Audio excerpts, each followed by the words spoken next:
들불 축제를 하는데 예, 그 유래는 이제 최영 장군이 전쟁을 할 때 화공을 해가지고 예, 이제 오랑캐를 무찔렀다 예. 이런 유래가 있다고 들었어요. 그래서 이 목포에 난 격전지라고 알고 예. 있는데 그냥 여기 전투가 있었을 거라고 추정을 해서 했는데 나중에 보니까 여기에 이제 축제가 벌어지고 만약에 여기에 최영이 화공했다는 그런 얘기가 있다면 대단히 그 신빙성이 있는 소설이 되겠죠. 저기 그 명월포에서부터 이제 군사들이 상륙을 하고 그 다음에 이쪽에 탐목연합군이 있었을 건데 이쪽으로 올라오니까 여기를 기점으로 해서 저 작은 바림에 큰 바림의 그 사이로 군사를 숨기고 그 다음에 그 군사들이 이제 저쪽 군산을 따라서 녹고매 쪽으로 해서 쭉 내려가서 군산으로 가는 과정인데 여기에 만약에 실제적으로 화공이 있었다면 저는 그거를 그냥 가상적으로 했는데 진짜 최영이 화공을 했다면 여기는 대단한 유적지가 될 겁니다. 격전지가 될 거고. 근데 그거를 모르고 지금 제주도에서는 이게 1년에 한 번씩 들불 축제로 지금 하고 있다는데 그게 하고 사실적인 화공이 연결됐다면 이건 대단한 아이러니겠죠. 여기서 전세가 역전이 됐다. 여기서 이제 엄청난 사람이 죽었는데 네. 서로 간에 죽었는데 그래서 큰 싸움이 벌어져 가지고 최영이 밀리다가 여기서 화공을 써서 전세가 역전됐다. 이렇게 들었고 저는 전투 지역을 저기로 잡았던 건 사실입니다. 격전지를 이쪽으로 들은 건 예. 아니에요. 여기고 그다음에 저 밑에서 최영이 이만희 군사를 저 열병을 해가지고 끌고 왔었던 건 사실인 것 같습니다. 이달봉 앞으로. 예. 그 저 앞쪽이죠. 예. 사실은 저 들판을 저는 저 멀어 봤거든요. 전투 지역으로. 1차 저지선이 명월포였다면 2차 저지선. 그 다음에 이제 쫓기기 시작하는 거죠. 그 다음에 여기서부터 화공을 시작했다면 저 위쪽에까지 전부 화공을 했을 건데 저는 저 안쪽을 화공 지역으로 봤는데 여기부터 화공했다면 대단한 겁니다. 예. 그랬구나. 그래서 여기에 불을 넣는구나. 네, 그래서 그렇게 알고 들었어요. 방해불이 있는 거 전통 방해불도 있지만 그것보다도 왜 여기냐 그거에 대해서 이제 그건 한번 저도 그냥 취재를 해봐야 돼요. 길 갈다 보면 가끔가다 그 투구 비슷한 거라든지 쇠부채가 나온다는 걸 맞아. 그러니까 뭐 전투하면서 버려놓고 갔을 테지 맞아. 근데 그게 땅 속에 묻혀 있다가 이제야 밭 깊이 가니까 나타난다는 거죠. 그게 근거가 있긴 있는 얘기 같다. 예. 여기 이만희 군사가 왔고 여기에 저 목포군이 약 5천이 군사가 있었는데 여기가 어마어마하게 싸움이 이루어졌겠죠. 그래서 여기는 저 명월포에서 1차 저지선을 만들고 그다음에 쫓기는 탐목연합군이 요 앞에 전투를 벌이고 그다음에 여기에서 이제 내려다보면서 전쟁을 했겠죠. 그다음에 여기서 만약에 최영 군이 불을 놨다면 결국 쫓겨서 저 바림의 오른쪽으로 올라갔겠죠. 요 전투가 끝나고 요 능선을 따라서 저 바로 위에 있는 바림의 오름으로 올라갔겠죠. 아, 그냥 저 바람에 오르면 저기 보이는데 저거. 저 뒤에 맞습니다. 아, 저기 저 뒤에, 예. 그러니까 여기는 어쩌면 1차 저지선이 뚫리고 2차 전투가 이루어졌었고 요 밑에서 그다음에 여기서는 이제 내려보면서 지휘소가 있었겠죠. 내려다보면서 이게 저 지휘를 했겠죠.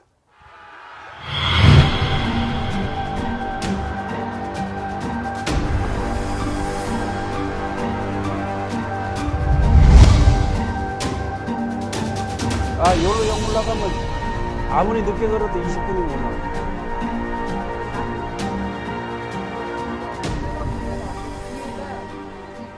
그래서 그게 저가 와가지고 여기 한 이유가 군사를 숨길 만한 곳이 있어야 되고 그 다음에 명월포와 제주 성을 바라볼 수 있는 곳을 찾다 보니까 여기를 찾은 거란 말이에요. 운동산이면 운동산에는 저기 몇 명이 몰태우리들 몇 명이 이래 가게 와실 테죠. 그때 당시에 그런 어떤 병서 같은 데 보면이 최고로 치는 게 지형지물을 이용하는 거죠. 맞아. 그러니까 천세가 있고 지세가 있고 인세가 있는데 그 중에 최고가 인세를 하죠. 맞아. 저 앞에 봐요. 오름 사이에 저 건물. 그래서 여기가 참 묘한 자리입니다 보니까. 예. 산이 이렇게 안아 있으니까 여기에 군사를 숨기면 아예 안 볼 겁니다. 그러나 여기도 그 요건을 딱 갖춘대 말이야. 그 지역이 예. 쑥쑥이는 쏙 들어가. 예, 쏙 들어가 불고 그다음에 여기는 그때 당시에 완전히 이런 형태로 쫙 펼쳐져 있었을 거니까요.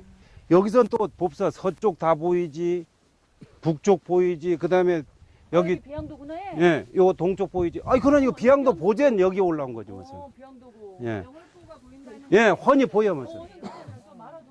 예. 요 저거 명월포 아니까 저거. 서쪽. 비양도 앞에가 명월포. 예. 동쪽. 예, 그러나 여기가 그런 위치가 있기 때문에 여기 관측소로 사용했을 것 같아요. 아니 추나 이제 불소맘 신기하게.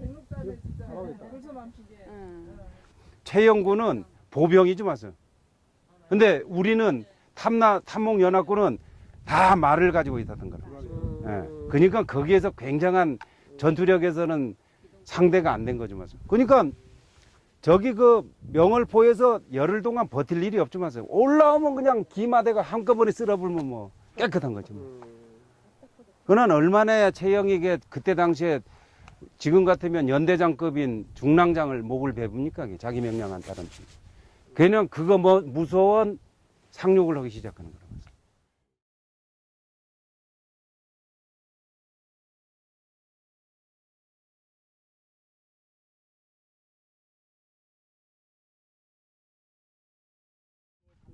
많이 나오는데 그러니까 백제 말기 통일신라 이전에 한 번, 그 다음에 고려 광종 때 한 번, 그렇게 해가지고 거의 시멸족한 것 같아요. 그러나 부시는 지금 우리나라에는 몇 개 어수개, 저 아프리카에 가는 이십시다. 아프리카. 예, 부시맨. 탐나는 노을 속의 지다에서 고씨, 양씨, 부씨 그 장군들이 나오는데 그때 당시에도 고씨, 양씨, 부씨들이 그분들이 실존 인물들인가요? 아, 그건 아니었다. 그건 아니에요. 부기욱이 예. 아들을 떠나보낼 때 예. 너는 떠나거든 부씨 성을 버리고 예. 고씨 성으로 살아라 그랬는데 예. 지금 제주도에는 그 부씨 성들이 얼마 없습니다. 예. 그래서 그 때문에 그 고시성들이 부시성들이 고시성으로 살아서 예. 지금 부시들이 얼마 없는 걸까요? 그건 아닐 거다. 그 뭐 고시가 많다 보니까 설정을 한 거고 실제적으로 보면 백제 멸망과 호동단이 침입이 더 클 것 같아요. 그러니까 실제적으로는 아닌 것 같아요.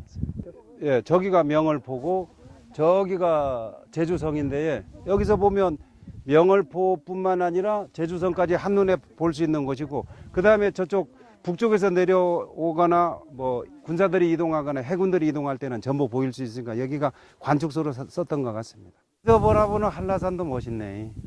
여기 북벽이고 이렇게 타고 정상 올라가는데 예, 윷놀이나 윷놀이 윷놀이 한 대 쓴다고 해서 윷놀이나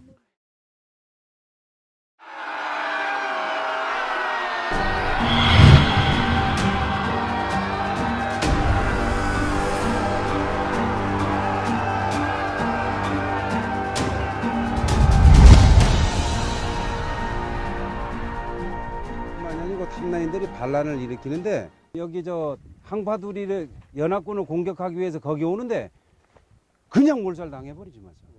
그러니까 인원은 얼마 안 된다고 생각하는데 와 이건 안 되겠다. 그러면 제주의 인구가 약 3만 정도 되니까 그 인원에 육박하는 군사를 파견하지 않는 한 잡지 못한다고 본 거란 말이에요. 그냥 한꺼번에 쓸어본 거죠. 그래서 그 동제원은 지금도 그 이름이 동주원이라고 해서 남아있는데 거기서 처절하게 당해맞아요. 그러니까 그때 당시에 고려의 수군, 그러니까 해군, 그 다음에 해병대 반 이상이 그냥 몰살당해버렸다고 하니까. 바로 그 저 항파두리를 공격해서 성공했다는 그거. 함덕으로 오니까 당한다 이거지 맞아요.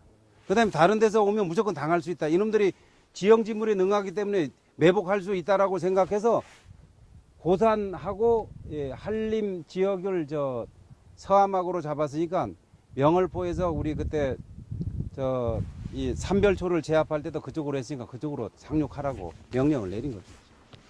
그리고 그 앞에 비양도가 그 해군 전진기지로선 최고고 맞아요. 아니 근데 목호군은 해군에 약했는데 탐라군은 전혀 그렇진 않았죠. 들이 있었잖아요. 여기에 변당이 돼버리네. 예, 여기에 세력은 뭐 전부 그때 당시엔 해상 세력이었으니까 예, 여기서는 남자는 뭐 죽음이 땅이었죠. 뭐. 여자들은 어떻게 좀 살아남을지 몰라도 남자들이야 뭐 고기 잡으러 갔다가 뭐 했다가 죽고 그 다음에 또 밀감나무 키우다가 밀감나무를 베버린 기록이 많이 있거든요. 관리들이 와서 미리 세는 거예요. 가을에 그거를 내놔면 어떻게 내겠어요? 고인돌은 몽골족이에요. 기만민족. 흔적 자체가. 예.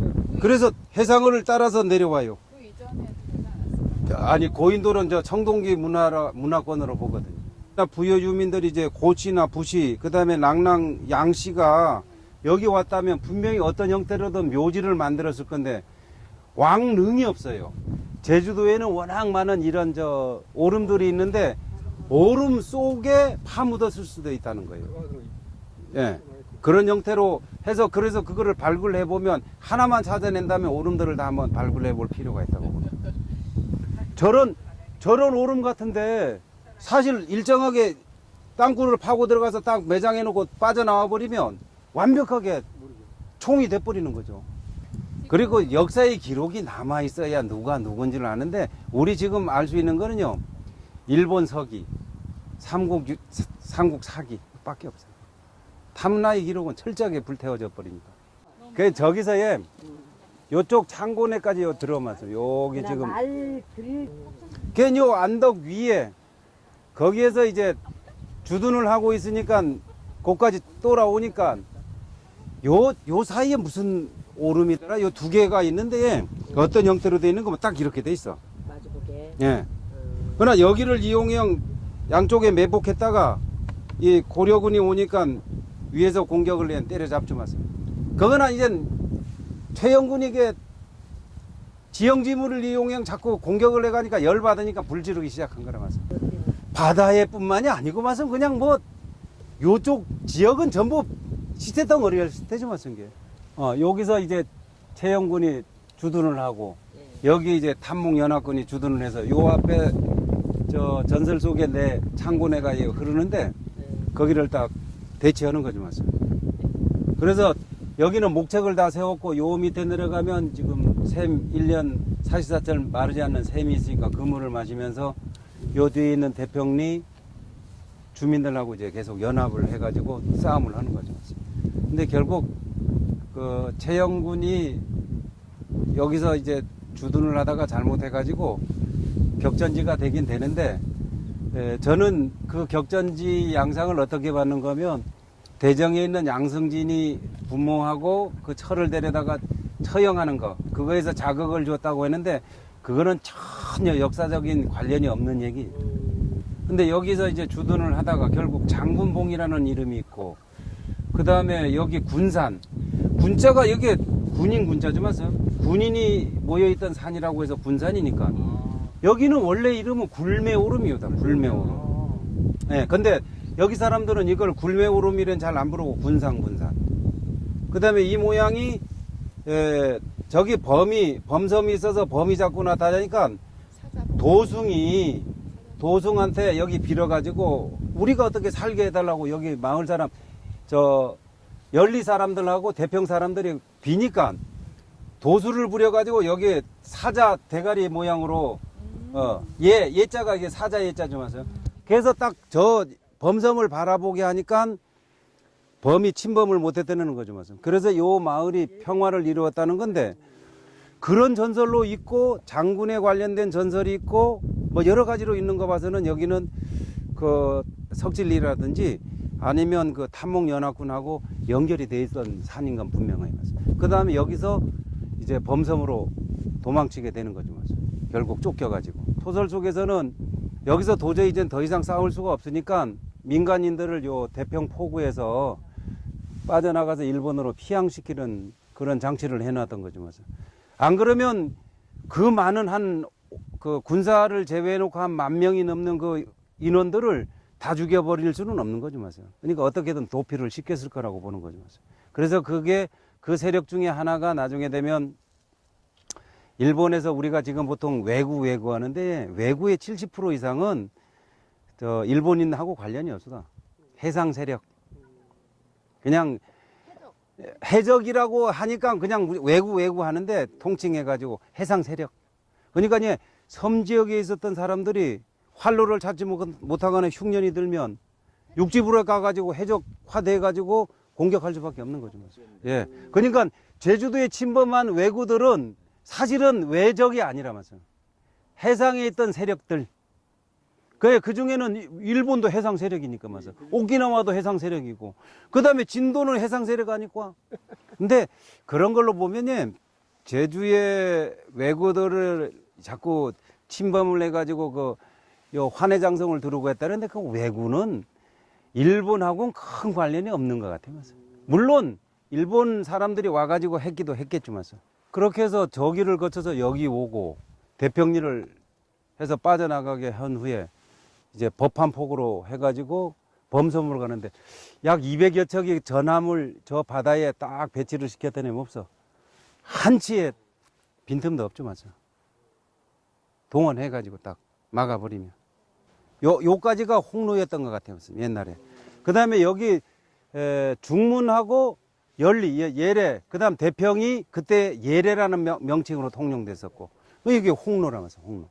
만약에 우리가 정반대로 탐라국이 고려를 정벌해가지고 저 한반도를 지배하게 됐다면 이 고량부는 뭐 대단한 사람들이지만 이성계라든지 왕건이 어디서 가? 싸그리 어서져 버렸지면서. 그러면 걔네들은 못 가. 쌍놈들 아니까. 고량부는 왕족이 되는 거죠. 그러니까 역사는 그렇게 항상 뒤바뀔 수 있는 가정을 가지고 있는데도 우리는 마치 그게 당연하게 그렇게 될 수밖에 없었던 것처럼 하는데 제가 보기에는 저 목호군도 마찬가지라면서. 그러니까 중앙정부가 지금은 중앙정부지만 그때 당시에는 고려국이 탐라국을 정벌하려고 하니까 그거에 대한 반항을 한 거죠. 근데 그거는 고려 입장이나 그 고려를 이어받는 조선 입장에서는 역적들이다, 반란군이다라고 규정할 수밖에 없었고, 그러니까 그거는 역사에서 기록도 안 하고 목호들이 반란을 일으켰다고 해서 목호인 아니라고 기록해버린 거죠. 그러니까 실제적으로 본다면 목호와 100년 동안 여기 와 있었던 목호, 몽골군과 제주 탐라군이 저항을 한 거죠. 고려라는 대제국과 붙은 거죠. 근데 그 아픔이 이제 그때 3만 5천이라는 탐남인들이 반 이상 죽었다고 하니까 대단한 거죠. 4.3에 죽은 인원과 히로시마의 원폭이 투하돼 가지고 죽은 인원이 거의 비슷하고 한다고 하는데, 이건 4.3 그 짧은 시간에 여기 제주도에 그냥 원자 폭탄을 떨어뜨려 버렸어요. 그럼 그 이전에 그거보단 더 강력한 원폭을 떨어뜨린 게 언제냐? 제가 볼 때는 목호인 아니라고 봐요. 그 다음에 조선 후기에 오면은 저 대정을 중수에는 삼이사, 이재수란, 방성칠란 이런 것들도 뭐 원폭에 가까운 그런 인원은 크게 다치지는 않지만은 그래도 대단한 반항을 불러일으켜 이뤘던 그 탐목연합군 그 목호인 안을 좀 기억하고 뭐 한다면 어디쯤 요쯤이나 저쯤 어디에 비석 하나 정도는 위령탑이나 뭐 위령비 하나 정도는 세워주는 것도 의미 있는 일일 것 같아요. 분이 이제 우리가 거의 전투 마지막 예. 고려군에게 쫓기던 마지막 이렇게 장소라고 제가 소설책에서 읽었는데 명당 자리고, 그리고 현재 그래서 그러다 보니까 여기서 마을 공동묘지로 사용하고 있고, 당시에 비가 안 오면 기우제도 지냈던 곳이라고 했는데, 그 선생님이 소설을 쓰실 적에 그런 거를 미르시 다 생각해가지고 이게 그 글을 쓴 겁니까? 우리 군산이라는 명칭이 붙게 된 거나, 그 다음에 여기에 물이 샘이 있다든지, 그 다음에 도주로가 확보돼 있다든지, 아니면 저쪽에서 이제 창천을 따라서 만약에 후퇴를 한다면 여기가 적지라고 생각을 했기 때문이고, 두 번째로는 여기 그 전설 자체가 이 장군과 관련이 있는 그런 전설이 있습니다. 그러니까 그런 것들을 배경으로 해서 여기를 설정했던 겁니다. 스님이 여기에 저 사자머리를 세워놓고 돌아가셨는데 나중에 보니까 사자 머리가 스님 머리로도 보인다고 하는 그런 전설도 있어면서. 그러나 이게 참 희한한, 아니 우리가 일반적인 산이 모습하고는 전혀 달라면서. 진짜. 저것도 완전 다른 저 삼방산하고 여기 있는 요게 전혀 우리가 생각하는 산이 개념이 아니라면서. 분하고도.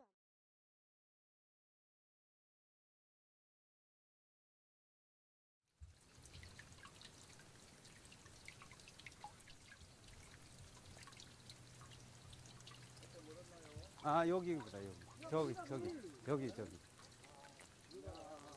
이야, 물이 이렇게 있나? 없어 물 한 잔씩 먹히면서. 아유, 감사합니다.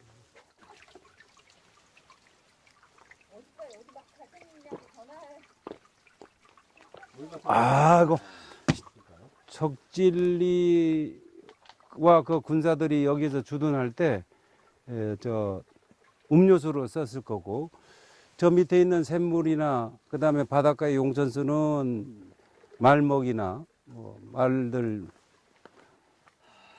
물로 사용됐을 것 같아요. 여기는 옛날부터 이렇게 물이 흘렸다고 봐야 됐구가. 예. 여기는 지금 이 전설에 의하면 고려시대 이전에도 기우제를 드렸고, 그 다음에 저기 물이 없을 때는 이 물을 떠다 먹었다는 그런 얘기가 있거든요. 그러니까 여기는 탐나고 경성 시대부터 이렇게 물이 흘러내리지 않았나 싶으네요. 그러니까 여기에 가장 중요한 게 저쪽에 있던 군사들이 이쪽으로 주둔지를 옮기고 그다음에 이 산에 주둔을 했었던 이유는 여기 대평이나 예래 지역 주민들하고 그 탐목연합군이 아주 밀착되어 있다는 것을 보여주는 거고, 그다음에 또 이 물이 있음으로 해서 탐목연합군이 여기 와서 주둔할 수 있는 조건이 된 거고, 그다음에 이 조건이 맞아 떨어지니까 저 앞에 있는 태영이 이끄는 고려군하고 대치를 할 수 있었던 주요한 요인이 바로 이 물에 있으니까 이 물은 뭐 한 서너 가지 측면에서 보면 아주 중요한 의미를 갖는 물이라고 할 수 있겠죠. 자, 물을 마셨으니까 여기서 이제 석진리 군과 교전한 최영이 이끄는 그 고려군이 계속 이제 쫓아오는데, 여기서부터 이제 홍로 지역으로 이 주민들을 피신시키고, 그 다음에 또 대평포구로 해서 또 일대의 그 주민들을 피신시킨 후에 정예 요원들만 이제 이끌고 저쪽 그 범섬이 있는 법한포구로 이동을 합니다. 그리고 그 이동 단계에서 홍로 지역의 주민들, 강씨 세력들이 다시 이제 합세를 하면서 최영이 이끄는 고려군에 잡혔던 군사들을 구출해내기도 하고, 석진리 부인이었던 개똥이 여몽을 구출해내기도 합니다. 그런 과정을 거치면서 피비린내나는 싸움을 계속해서 범섬으로 들어가고 최후를 맞게 됩니다. 이제 그쪽으로 이동해서 그 최후의 길을 따라가 보겠습니다.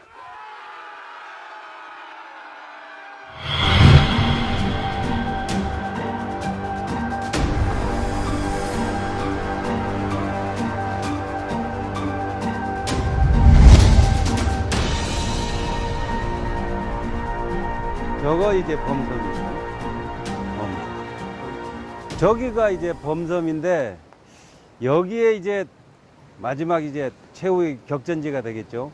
그 다음에 최영을 비롯한 이제 고려군은 여기를 다 포위를 했을 거고, 저쪽에 이제 외돌개에 이제 최영이 모습을 꾸며가지고 여기에 이제 남아있는 저항군들에게 겁을 줬다고 합니다. 그리고 여기 섬에서 이제 상륙을 하겠죠. 이제 저 섬으로 상륙을 해가지고 최후를 마치게 되고, 여기는 그냥 평범한 바다인 것 같지만은 석진리를 비롯한 모든 탐목연합군이 이제 몰살당하는 곳이죠.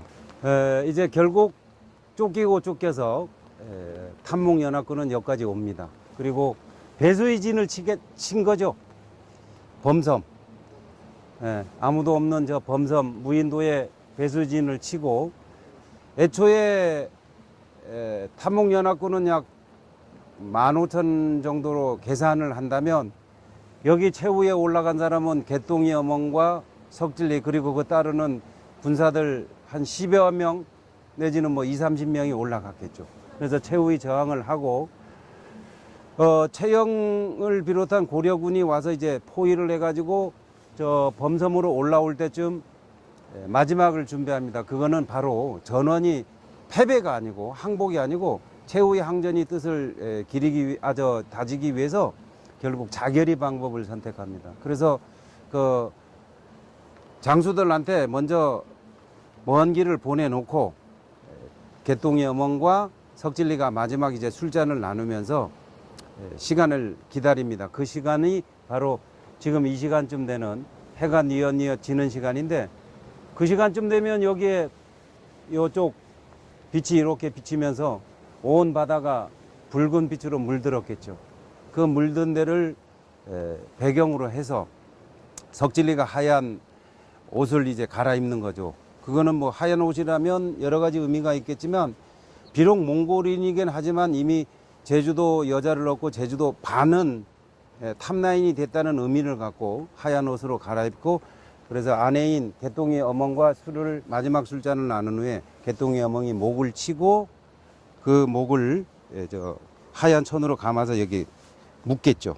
묶고 난 다음에 다시 또 절벽으로 가서 거기에 준비한 돌을 허리에 묶습니다. 그래서 돌을 던지고 자기 몸을 같이 던짐으로써 죽어서도 절대 항복하지 않겠다라는 의지를 다지면서 이 바닷속으로 떨어지는 모습으로 그려냈는데, 실제적으로는 그렸는지 안 그렸는지는 기록이 없어서 알 수가 없습니다. 다만 그러한 방식으로 최후의 항전을 하지 않았을까 하는 추정하에 그렇게 그려냈던 겁니다. 그러나 실제적으로는 그보다 더 강하게 여기서 저항을 하면서 최영군과 마지막 교전을 벌였을지도 모릅니다. 어쩌면은 올라오는 군사들과 싸우면서 전선을 향해서 돌진해가지고 거기서 죽어갔는지도 모르고, 그래서 여기는 어찌 보면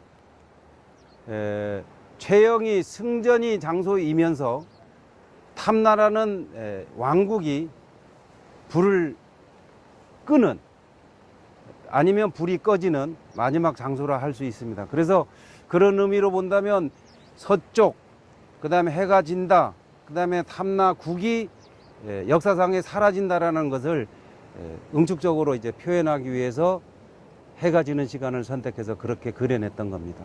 그러니까 여기는 날씨 좋은 날 오면 핏빛 노을이 지겠죠. 그 노을을 보면서